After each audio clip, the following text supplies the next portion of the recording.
Hi, I'm Hi. Sheila, Hi. and this is our book, the Gansey Knitting Sourcebook. And we're here today really simply to go through the book and talk about some of our absolute favourite parts of it, to explain a little bit more about how we made it, about the projects that are in the book, about the samples, about some of the special attributes that a Gansey has, like the gussets, neck gussets, shoulder straps, things like that, so that when you read the book, you've got a little bit more information, and it will hopefully make you clear and happy about it all. So, firstly, as lots of you may know, I became really interested in Ganseys as a child. And in the introduction to the book, I explain all about that and where my fascination came from. And then poor Sheila got dragged into it. And Well, quite willingly, actually. I think you were quite willing, because Yes, it is a fantastic medium. it's fascinating. And also because we both love working with double-pointed needles. We love working seamlessly in the round. Tension is everything to us, and patterning and creating something really special.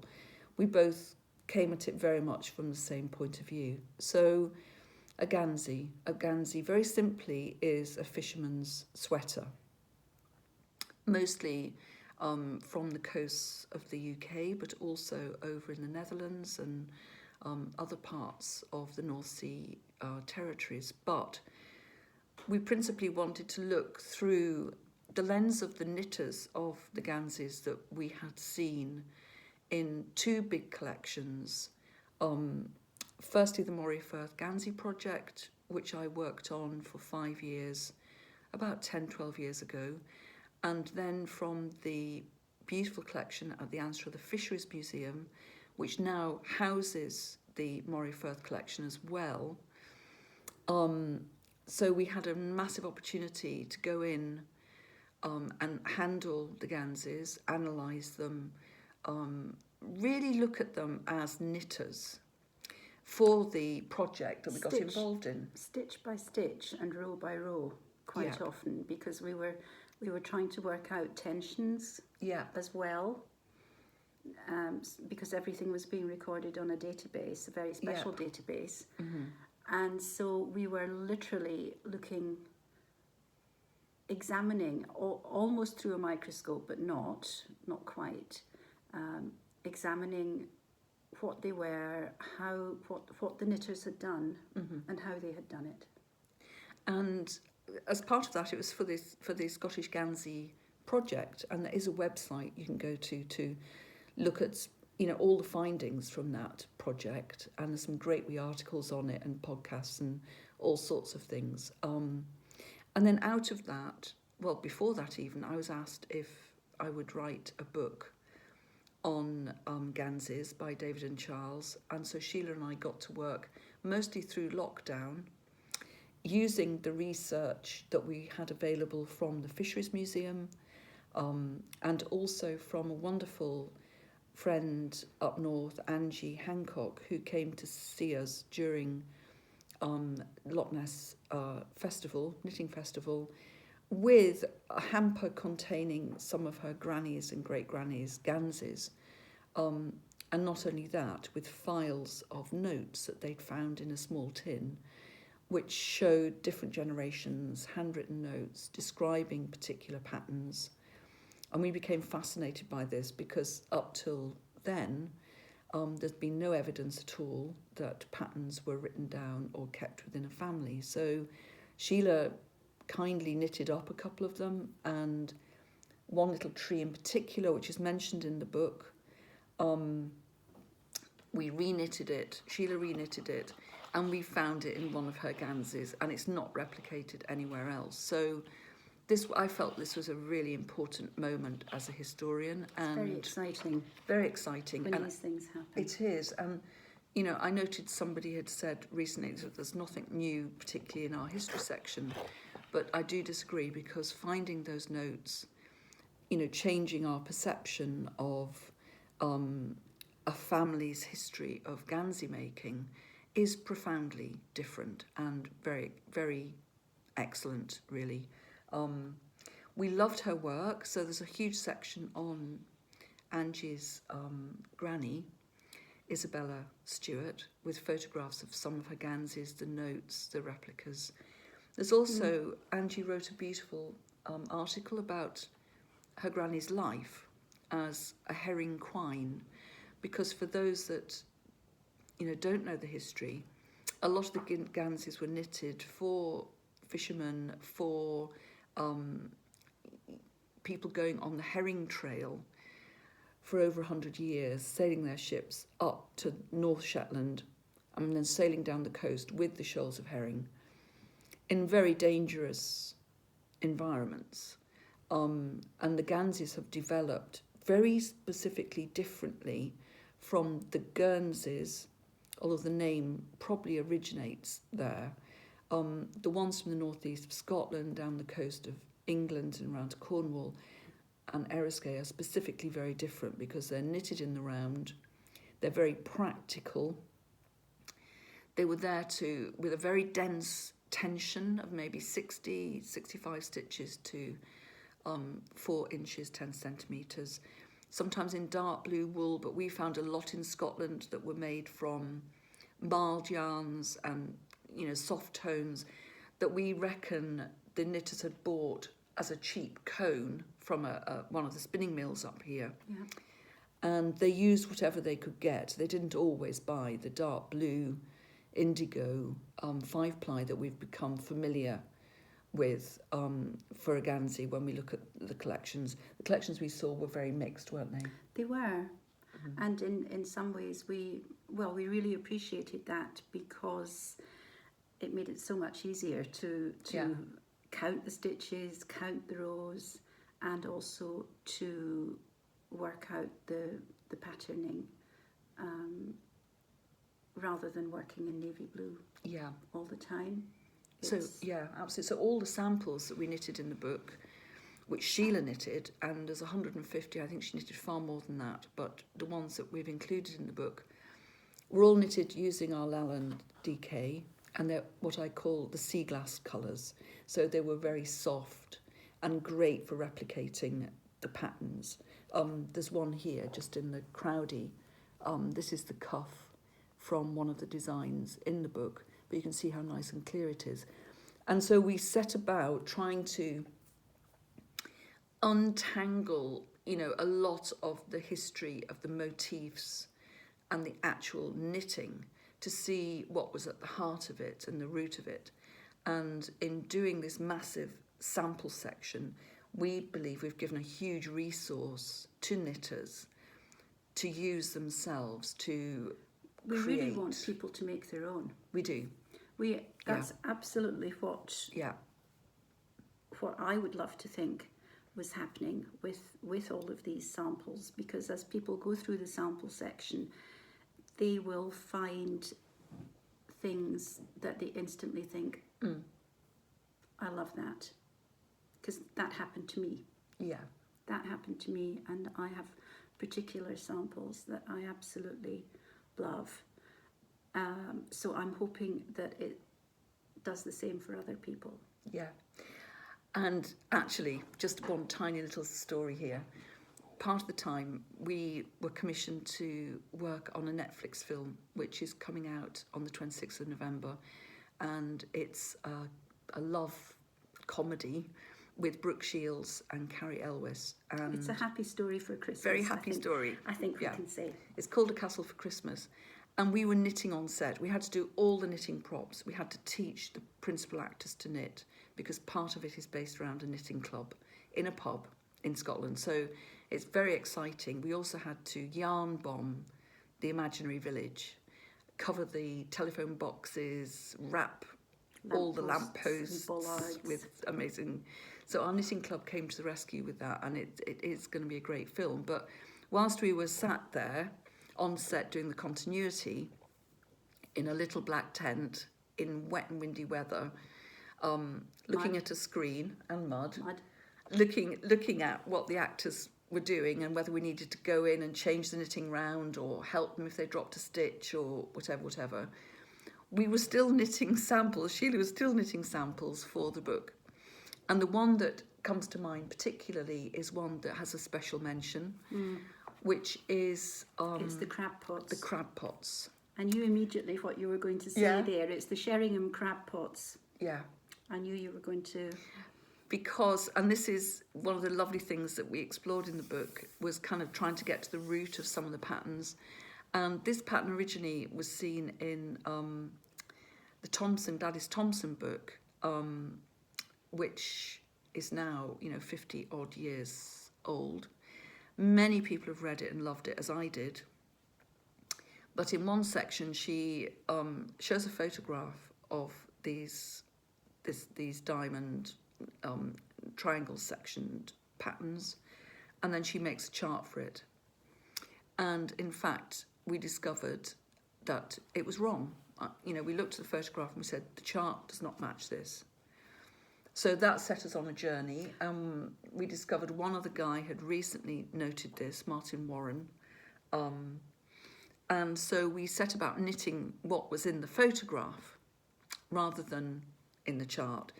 And we discovered that it was completely unique and it is very descriptive. Yes. As many of the patterns, they described things, and this actually is a crab pot and how they're shaped and made in, I think it's Caister or somewhere like that. And if we just hold that up, you'll see the story under one of the special section here, and there are the crab pots at the bottom. So we did all of that and had fantastic discussions in the little black tent whilst making a film. We did. It was a very special time, that. And in some ways we could understand what had happened, because one of the features of these patterns, as I was knitting the samples and doing the charts, one of the things that strikes you is how symmetrical they are. And so what I think Gladys had done, or maybe Gladys's editor, who knows, they had thought that the crab pots had to be completely symmetrical with the centre diamonds. With the centre diamonds that run down the middle. They had compressed the crab pots, hadn't they? They had, to match the diamonds. To match the diamonds. Whereas in fact, it is the crab pots that are the important thing they are. In this pattern. The diamonds are almost like a seeding stitch, because that's what the knitter would have put in. It's one of her devices. It's a device. To extend the garment or short, to extend close it. Yes, because she had a stitch count that she needed to stick to. Yeah. So I mean, that was really quite interesting. There's quite a lot of little stories through the book describing some of these very special patterns, where they come from, where the names come from. And as we were saying, some are descriptive, some are motifs. Yes. That hearts, anchors. Some are symbolic, like the Tree of Life. And what we also found were these incredible seeding stitches, which we think are incredibly important in the history of Gansey knitting. So, Sheila, you've got a little sample there, haven't you? Well, one of my favourite seeding stitches is from the northeast of Scotland, and only features in the work of the most amazing knitter called Elsie Buchan. And I dearly wish that I could have met Elsie. This is not the first time I've said this to you. No. I dearly wish I could have met Elsie, but unfortunately not. She created a mock cable, which in fact is not what people nowadays think of as a mock cable, but it gives a beautiful little twist to the knit. It's a bit quirkier and more individual than a mock cable. It involves slipping stitches rather than doing a traditional cable. But she was very clever in her variation of row count and stitch count. So she had them in, you could almost say, all sorts of different shapes and sizes. And she used them. We have one here actually, in the first design in the book, the Hudson. The Hudson, yeah. The Hudson vest, where the mock cable, you used it as a seeding stitch, taken really from Elsie's idea. Absolutely, and it's fantastic because, you know, the thing is that you can change the size of a garment, keeping the motifs the same or the symbols the same, but simply by the number of stitches you put into those seeding stitches that run between the designs. And that's how a knitter, you know, made a larger garment or made a smaller garment. They adjusted all the maths within those seeding stitches. And so the book explains that in the Hudson, in the Buchan, in the small children's Gansey. It explains how you can use that to design a garment up or down in size yourself if you follow those simple rules of either using a 2-stitch, 4-stitch, 6-stitch, 8-stitch seeding pattern throughout. You can actually have control of your own sizing when you're making something, which we thought was really important. Well, that's how they did it. And that's how they did it. And that's what makes Gansey knitting so incredible, that, you know, without drawing up a pattern with charts or whatever, in my view, they would look at somebody, say a new son-in-law who'd come into the family, and they were going to make a Gansey for them to go off in the boat. And they'd size him up, and maybe he was a 44 inch chest, and the one they'd made for their husband was a 40. They then knew they had 4 inches to play with, and they knew their stitch count, and so they would add into the seeding stitches as they cast on and worked in the round. And I think that's what we should say now, is that the construction of the Gansey is knitted on 4 needles with a 5th to work round. In the round, it's knitted up, and then it's a little gusset is started, and then it's knitted the front and back separately, joined in different ways at the shoulder, which Sheila's going to talk about. Then the stitches are picked up around the armhole, in the round again, with the gusset, and they're knitted out. So you could knit to the length you required for the person you were making for. And actually we did see in the museum a wonderful example of a fairly prolific Gansey knitter who, trying out patterns and trying out shapings. Because of course for the sleeves you're always now decreasing instead of increasing. You're decreasing down to the cuff. And so what this knitter was doing, because she was using probably a different yarn, it was a cream one, wasn't it? Yes. That we're thinking about. And it might have been the first time that she knitted with that particular yarn. So she was trying out different shapings. This was for a Gansey for her son, who ended up on an Arctic convoy during the Second World War. And so the first sleeve that she did was the experimental sleeve. It was so sweet to see it. And then the second sleeve was what we might call the perfect sleeve. Yeah. But what I really liked about it was that she didn't go back and take the first sleeve out. No. She accommodated losing extra stitches. She learned as she went along around, and she worked it out. Till she'd got to the size she wanted. And then she perfected her decreasing in the second sleeve, which was perfect. Yeah. So it's things like that which are just priceless, you know, for us. Seeing the hand of the knitter, you know, which I talk about quite a lot. that is so much her work and her device and her working on the maths of the thing and making it to fit, to be a perfect fit, because they did have to be a perfect fit. They were often quite tight to the body, shorter sleeves, so they didn't get and tight, so they didn't get caught up in any of the rigging or the hooks or the ropes and get carried overboard. And the next two had little gussets to stop this bit here chafing across the front.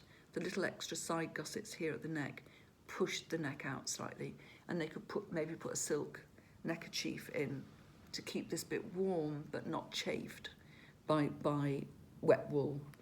And of course people say, well, the Gansey was, it is a very protective garment, and it repelled water, but it was the density of the knitting and the 5-ply worsted thread, which is so tight and dense, that actually repelled the water, not oil or grease or anything like that. Although in the original hand spuns, obviously, there would have been a lot more oil content in the knitting. Because originally they would have been hand spun and knitted. And there does seem to be a correlation between areas where there was sheep production, coastal areas with sheep production, and Gansey knitting. And I'm sure it came from that relationship. So the different styles of neck, Sheila, do you want to talk about those? Because they're absolutely beautiful and really different. Well, the shoulders, how to get from back to front. The thing about the Gansey, and what we often talk about when we're doing workshops and teaching and so on, is that there is no sewing up. These are seamless garments. And nowadays in our line of work, we seem to come across an awful lot of knitters who hate sewing up. Yeah. They absolutely do not want to sew up a garment. They want to knit it and then it be finished. But I do love sewing up. Well, we love sewing up. We do a lot of it. I have to say. But obviously the knitters, the herring girls and the families who were knitting at that time, they were avoiding sewing up for a different reason. It wasn't because they didn't like sewing up. It was because if you put an actual sewn seam in a garment, it can be a weak point. And so everything else on the Gansey was, as it were, knitted in. So the shoulders were knitted in as well, to get you from the back piece to the front piece. And it was done in various ways, and some people obviously had their favourites, and I think maybe only chose one of the ways. We found at least 3. I have 3 here, but there's a 4th, which we use in the book as well. One of the most popular ways of getting over the shoulder, which we call a strap, is a rig and furrow construction, which is bands of knit and then purl, knit and then purl. And remember, you're knitting flat at this time. You're not in the round anymore. So you can make these bands as thick or as thin as you want.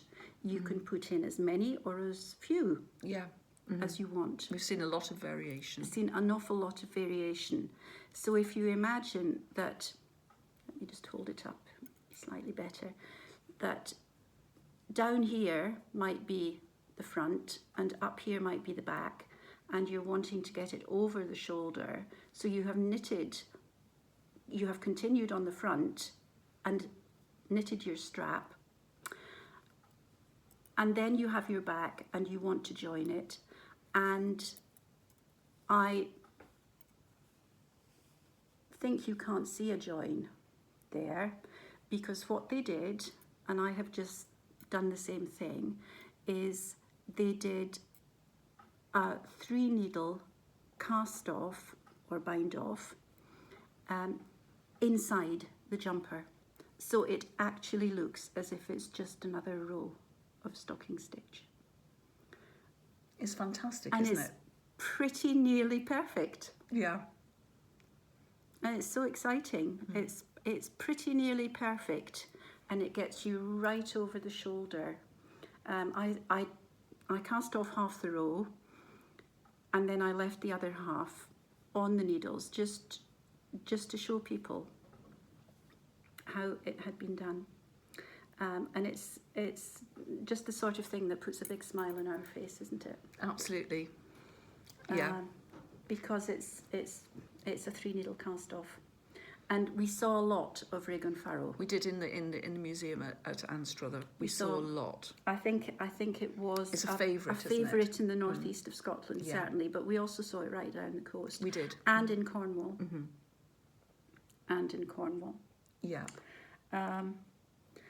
Something quite different, and you might think much fancier.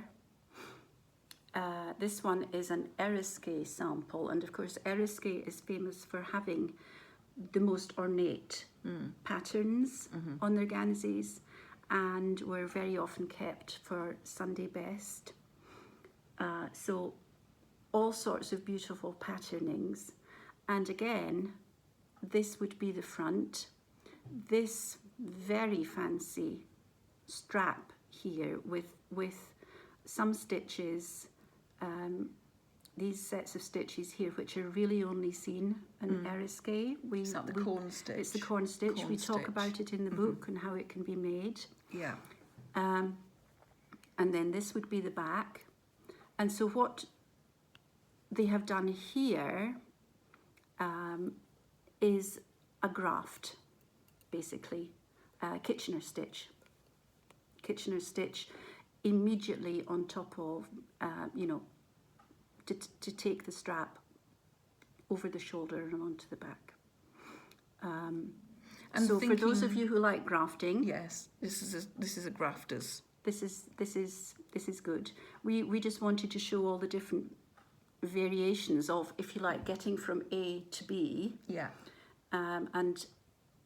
And how knitters used all sorts of different. They used the ones that they liked to use. We have devices that we like to use here in the studio.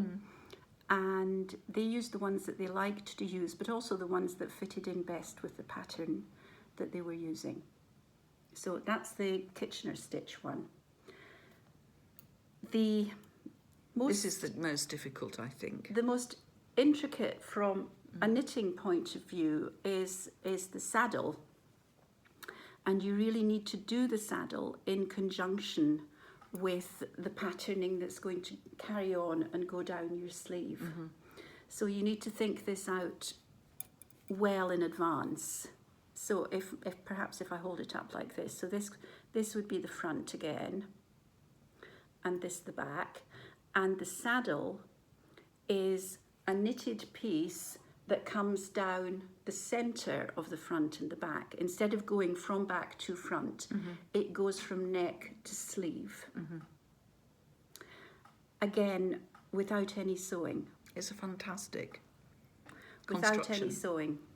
So, but you need to think carefully about the steps in doing it. It's very rewarding, and it gives an absolutely amazing effect. But you do need to work everything out in advance. We talk about it in the book, about how you make sure that you have live stitches up at the neck for your neckband, and then you carry on down, picking up stitches on either side as you head down towards the shoulder. And we use the shortest needles for this. We use them because they give you most control. Yeah. That's it would be impossible on long needles. So that's what it is. So that is a saddle shoulder. The other thing that you need to take into account is that your tension, because these are not square stitches, your tension on the lengthways piece will not be the same as the crossways piece. So you need to do a wee bit of fiddling about with your stitch count. Yeah, I mean that we do that all the time, don't we? With complicated things. Well, you do what you have to do to make it work. But if you love maths, this is the one for you. And I'm absolutely sure that the knitters did. They did what could make them work. And if it's a very special Gansey that you're knitting, give it a try. I would. It's fab. Give it a try. Having said that, I admire them all greatly. I do. Yes, I like the 3-needle bind off. I admire them all personally. greatly. I think that's lovely. The one that I don't have illustrated here, because we did it in several of the projects in the book, is the external 3-needle bind off, where you actually have an external ridge across the shoulder, because that is, if you like, a defining point. And it's very firm as well. It's very firm, so you can see why people, if you did one of those and then tried to pull it apart, not that you would want to, but tried to pull it apart, you would see how firm it is, and how that's strong and firm these are. This bit is where everything hangs from, so it has to be absolutely right. It's got to be really firm to make sure that it has longevity. You know, it's a really crucial section, really. So the book has some amazing, samples. The charts that Sheila has done are absolutely so clear and beautiful. I tell you what I had fun with. I don't know that I ever said very much while I was doing them, but my house was covered in little scraps of paper with me trying to work out how to centre each and every one of these samples. Yeah. And sometimes it worked and sometimes it didn't, and that's why I actually knitted a lot more than 150. Wonderful anchors.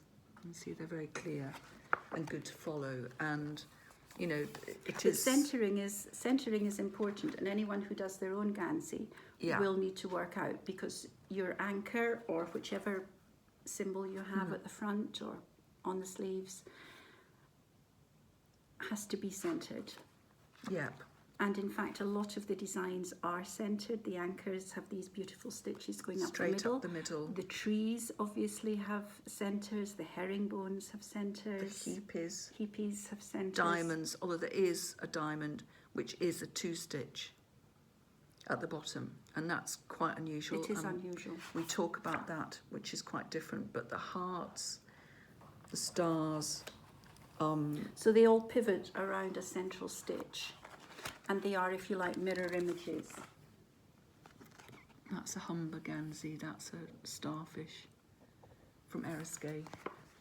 So that section, which is enormous, we're hoping people will absolutely love. And I know already a few of you have posted on the Ravelry pages how they've used some of the patterns in pieces that they've started making.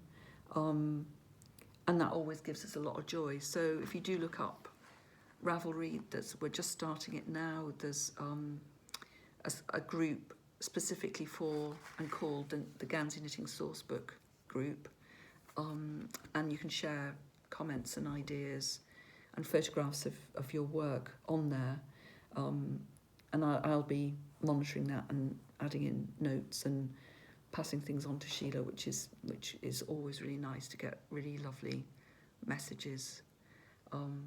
So the last section of the book, it are 10 projects, and because I feel that the Gansey is such an important tradition, I felt it needed to. My book had to be, and Sheila's book had to be different in the terms of design, because we wanted it to reflect the modern world, and not everybody is going to knit a Gansey, or they maybe will knit one in their lifetime, and I highly recommend it in the 5-ply Gansey yarn.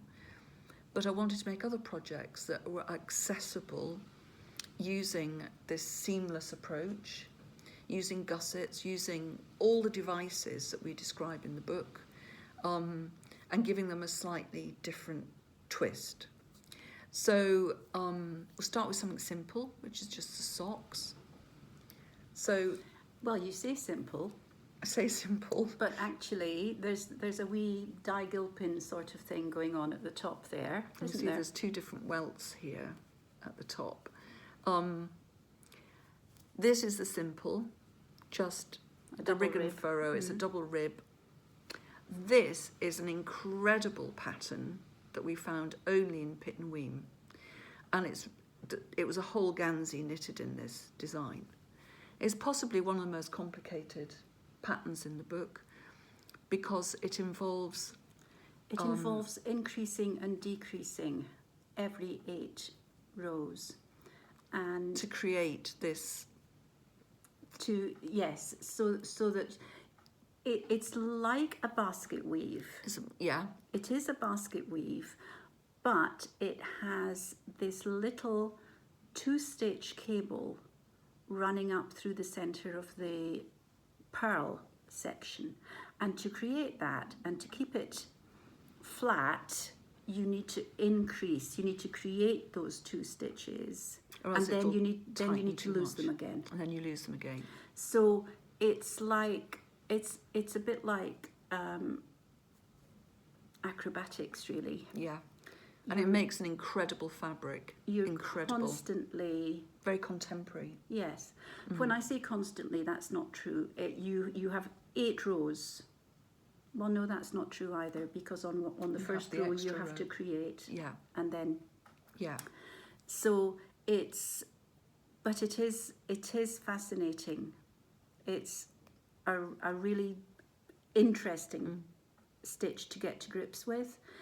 I heartily, because there is cabling on every row, and I think I say this in the book, you really should be knitting this in the round, because otherwise you end up cabling on purl rows, which most of us don't do in our knitting lives. No.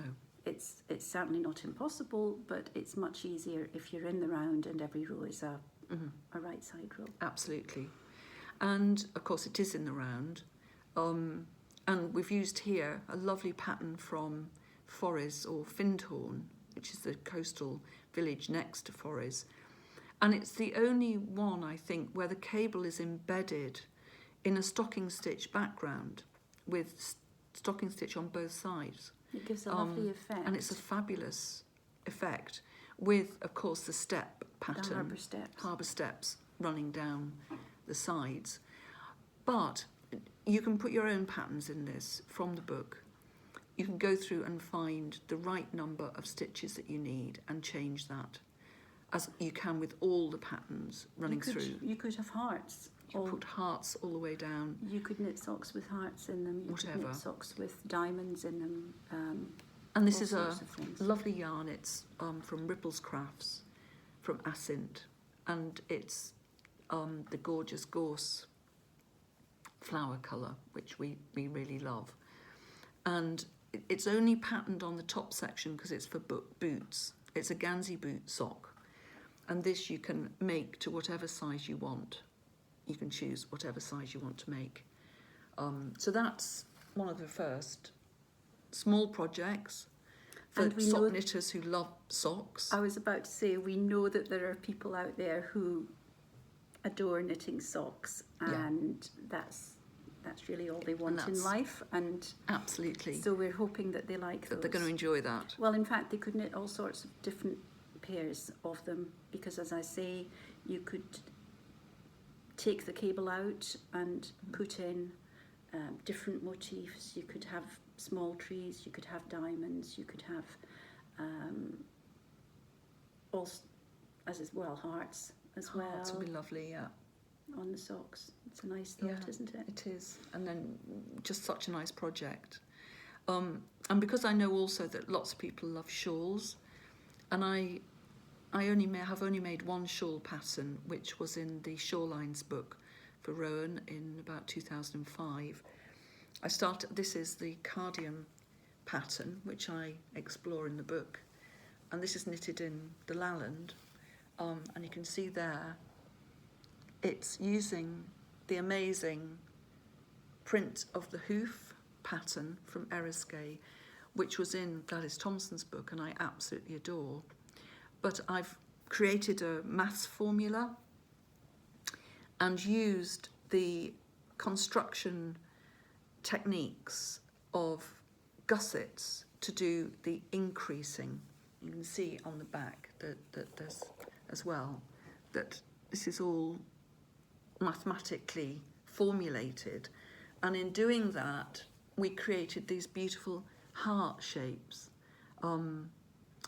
which, and of course cardium is Greek for heart, and a cardium is also a type of shell which has got beautiful intricate patterns on it, and you can make this as long or as short as you like. In the book the photograph is for a short little neck shawl, but in this we just extended the formula and knitted on and on and on, and you can make the shawl as big or as small as you like.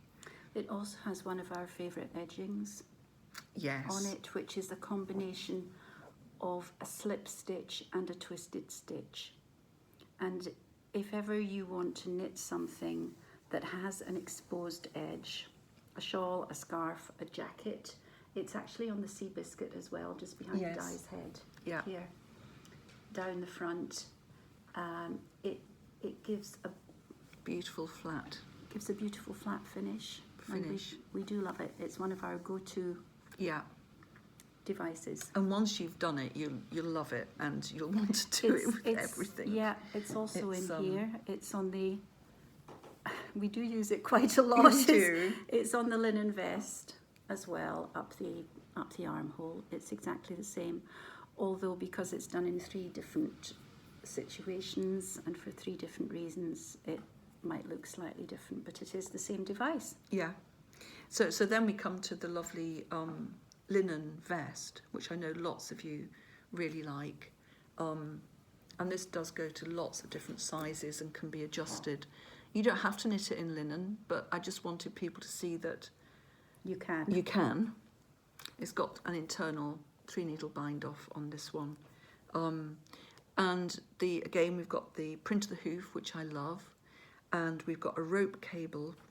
In the middle, we've got at the bottom, you've got the Pittenweem tree, which is completely unique and so different to any of the other trees. And when I saw it in the museum, I thought somebody's having a laugh here, because upside down it also looks like a herringbone. So basically it's a, depending on which way you look at it, fishy tree. It's just, and I think the knitter was actually employing that. She was making a bit of a joke that this is for, for the herring, but also the tree is symbolic as often used as a, when you're sailing and you're looking at the shore, individual trees or clumps of trees guide you. They're very important in navigation, as are the church windows, which you'll read about in here. And anyone who's sailed up the coast will know that you can define different villages from those markers, or apparently called meads, which is the North East Fife term for these marker points. So there's the lovely, beautiful fish or herring, and in the middle there is the Eriskay starfish, which I absolutely love, which only occurs in Eriskay. And then also we've got these great seeding stitching sections, which are also at the bottom and at the sides underneath the armhole. This is where you can change the size of the garment, adjust it by adding in or taking away those seeding stitches, which is what we were saying. That gives you, an extra under gusset here. You can create a much broader section here if you require, to get a good fit. But we did want to try and use other yarns. This is a beautiful yarn from the States, or I believe it's maybe spun in Belgium. It's a linen, Quince & Co. We used that linen for that. We fell in love with that colour. Fell in love with that. And also the child's Gansey, the buchan, is made in their Aran. Although you can use our own Aran, Lalland Aran for it as well. But the children's Gansey, that again has got lots of possibilities with 3 sizes in the book, but you could actually use the techniques with the seeding stitches to increase the size of it. In fact, the largest size we made, somebody actually tried it on in London and it was a perfect fit for her, and that was the 4 to 5 year olds, which I mean I wouldn't even get it out of my head. That was amazing. But that was amazing. It was really exciting, and she said, I'm going to upgrade this and make one. I love it. So that was really exciting. Yes. Yeah. Yes. That So was then quite a moment. Then we come to the fisherman's cap, which I love the Fair Isle caps, the traditional Fair Isle cap, and this one has got a turn up to keep it nice and firm on your head. A cap is a hat, usually in Fair Isle, and what I've tried to do is recreate the Gansey stitches as the oxo pattern, which is very traditional in Shetland. So you've got the crisscross oxo, and then these were actually a Cornish pattern, and I've just slightly rounded them so that they look like the circles, and used 2 colours of Lalland, coming to a wonderful crown at the top here, and then a tassel, which I love. And you know, you can use lots of different colours. This is a new one we've just done, which I love particularly, with the ruby red, and a new colour for us, dulse. And dulse is a seaweed that you can eat, which we find on the shore here. And actually with leftover yarn, we just simply knitted a little snood, which you could do. And rather than turning the edge in, we just let it sit like that, and then did 3 of the patterns and the same at the end. So that's just, if you want to experiment or play around and you have a bit of spare yarn at the end, you can make a snood to match your hat, which I think is it's that kind of make and mend, using up all the last bits you've got, philosophy, because so many of the Ganseys had amazing repairs in them that had given them longevity, and a lot we looked at were over 100 years old, and really quite remarkable.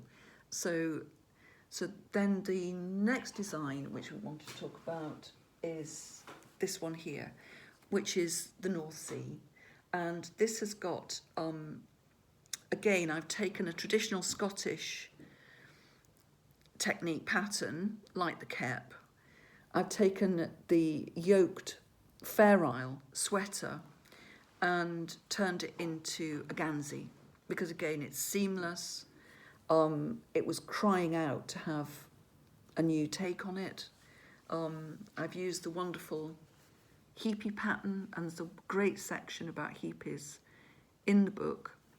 And the yoke has got one of my favourite tree designs, and you'll see it's got some lovely raglan shaping, and then it goes back to the heapy patterning at the top. Now, some of you have commented that it only goes up to a 46 centimetre chest. Partly we were restricted, or mainly we were restricted by the size of pages and the size of charts. So I am considering next year doing a larger size in it, but meanwhile, you can actually chart this out yourself and add in, as I have done, the increments that you need to make a larger size. So if you look at the main charts and add on how many stitches you need as your extra, for your extra size, you can actually plot that yourself on a piece of graph paper and get the larger sizes from it. So yeah, and this is the size small, and again, as I said, it does go up to 46.5, which is actually a 44. It's misdirected in the book. It says that it goes to a 38-40. It actually goes to a 44, size 44. So that's one of virtually the only mistakes that we've found in the book so far. And it's now on the Ravelry pages, the correct sizing, and in the reprint of the book, that's also been put in. So then one of the last designs I want to talk about, the second to last, is the Sea Biscuit, which I'm going to bring forward here. And this is a great jacket. And Sheila, do you want to describe it? Because you worked on the construction of this very carefully, starting with this gorgeous edging. It's knitted in the round. Well, it's knitted flat. Sorry, knitted on flat, yeah. It's knitted flat, obviously, because it's a jacket. But otherwise, it is constructed as you would a Gansey. There are no seams. So up here, I don't know if people can see, you have a seam stitch going up, and then you go into a gusset. The seam stitch carries on up the middle of the gusset, and then it's picked up and knitted down for the sleeve. So the whole idea of the Sea Biscuit is that it's, if you like, a grid. And we came across some beautiful examples of this, which is sort of like a step pattern, maybe harbour steps, maybe something different representationally. But the thing is that once you have your basic grid, you can put in lots of variations of pattern, as long as you get your little piece of paper, little piece of graph paper maybe, and draw it out, because you know how many stitches you have and how many rows you have in each grid. And here it's all diamonds, all sorts of different diamonds, moss stitch, stocking stitch, the double reverse stocking stitch. It was an absolute pleasure to knit, absolute pleasure. And then when we got up to the top, I was thinking, well, how am I going to get from the back to the front? And so I ended up doing a graft. I did a strap of some of the diamond patterns, and then I did a graft. I did a pearl type of graft rather than a knit. But if people are only happy doing knit, then you just do it on the inside. So this is it in chartreuse. This is it in the smaller size, which I'm still working on the sleeve here. There you can see that's the saddle here. Yeah. And the graft, which is invisible, going, joining the fronts with the back. And here we've put slightly different patterns in this new one. We've chosen different patterns from the book. Yes, we put the starfish, we put the Arisque starfish in at the bottom to give it a different hemline, if you like, a different rib. Which is really section. lovely. And you could put little hearts into this as well, or your initials. And in the source section at the back of the book, there's, different books have done all of that incredibly well.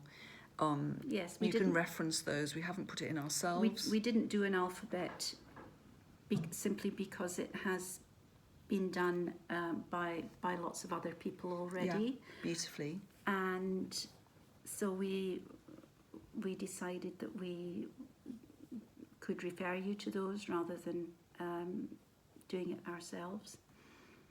So it's an absolutely lovely thing. And it is sized very generously as well. And again, when we were talking a little while ago about sleeves and shaping, and the example, our favourite example that we found in the Fisheries Museum. So I don't know if you can see it here, but this is again with a seam stitch, because I was knitting in the round, so there is a seam stitch instead of a seam, and you decrease on either side of the seam stitch to get yourself down to the correct number of stitches. And then a beautiful little cuff as well. And a cuff. Just a nice wee cuff. And I'm wearing my favourite mitts from the book, which are the Caledonia mitts with the tree of life and the diamond shapes and these amazing palms and gussets. So I think these are a great starter project. Well, we do know people, don't we, who have now knitted several pairs and having a great time with them, really perfecting their gusset technique. And putting different patterns and putting different patterns in, because it doesn't always need to be the tree and the diamonds. Yeah. You know, you have a chart in the book, and you have a stitch count. So borrow some of the other charts from the front section of the book and put them in here. The only time that you need to watch out when mixing and matching, as it were, is if you involve cables. And I'm sure you all know this already, but it does bear repeating, that obviously a cable, because you're passing stitches over each other, will affect the size of your finished work. Cables draw work in, sometimes quite dramatically, and there are some in the front section of the book. Some of the cables, particularly from Cornwall, are very impressive cables, and they are 12-stitch cables, so you're passing 6 stitches over 6, and that means that instead of having a piece this size, you actually end up having a piece that size. So that is my only thing. If you wanted to put big cables in, fortunately we already put cables in the socks, so that's all taken care of. But if you are putting cables in anywhere else, then you need to knit yourself up some samples and measure them. And increase stitches and then decrease, like the little edge that I was showing you on the Findhorn socks. You know, it has to be thought through, I would say. Definitely. Yeah, because otherwise you get something called a cable bulge. Yeah. Which you might think is lovely and you might want it, but if, for example, you were knitting a yoked Gansey where the pattern starts up here on the yoke, and you have created some sort of transition between your stocking stitch body and your patterned top. It could be a couple of rows of reverse stocking stitch. It could be, that would be the most likely one, wouldn't it? 2 or 3 rows of reverse stocking stitch. Then you might go into a cable and other patterns. The chances are that the cable would have an effect on your reverse stocking stitch and would make it bulge down. The way to avoid this is to start the cable, knitting it flat, and then immediately before you're ready to do your first cable row, you increase. So for a 12-stitch cable, you might have to increase from 8 stitches up to 12 to accommodate the cable, and then you shouldn't have a bulge. So if you look at the cable samples in the book, what I did with all of them was that I increased after I'd cast on. I cast on a smaller number of stitches, and then I increased to accommodate the cable. I was working very hard to avoid the cable, what they call the cable bulge. Fascinating. It is fascinating. It is. And Sheila's actually wearing the lovely Nancy cowl, which has got the little fily heart in it. Yeah. And that one was knitted in our Lalland, wasn't it? Although in the book it's in the Rowan Cashmere, Yeah. which if you want to treat yourself to is absolutely amazing. But Just trying to find the heart. and this is a lovely northeast pattern of herringbones. And tiny heapies and seeding stitches. It's absolutely crammed with Gansey patterning. For a small piece, it has a lot of patterning in it. Yeah. So if you like the intensity, but without a very big piece of knitting, then something like It's this really nice would pattern. be a great project. Yeah. So then there's also this, which is the Hudson, and my lovely stepson Oshin wearing it, which we have behind us.